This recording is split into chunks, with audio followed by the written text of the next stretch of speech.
বন্ধু, ভিউটাই দেখো, খালি ভিউটাই দেখো একবারতে, একেবারেতে খাতরা ভিউ, একদম ওয়াও লাগছে একদম চারিদিকে। আর এটা হয়েছে ফারাক্কা ব্রিজটা, লায়াব যেটা ব্রিজ হয়েছে না বন্ধু, বাইপাস, ওইটাই ব্রিজটা।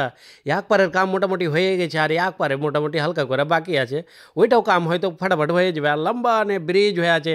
আর আমার পিছে যেটা ব্রিজ দেখতে পেয়েছো বন্ধু, এটা হচ্ছে আগের পুরানো যে ফারাক্কা বাঁধ, ওইটা ফারাক্কা ব্রিজটাই।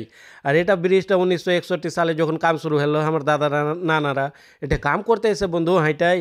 আর ভাট্টিমালার খনি এই জায়গাটা একেবারেতে খাতরাই লাগছে একদম, সূর্য ডুবছে, পানির ঢেউ। আর এটি দেখা আমার মনে পড়ালো একটা কবিতা, নদীর ঘাটের কাছে নৌকা বাঁধা আছে।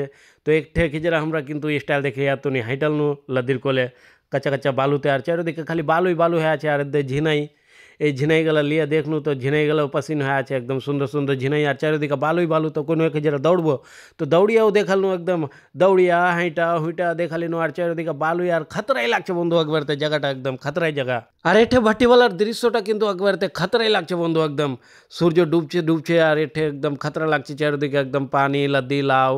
তো ভালো লাগলো বন্ধু ঘুরে দেখনু, তো তোমরাও ঘুরে এসো, যাও।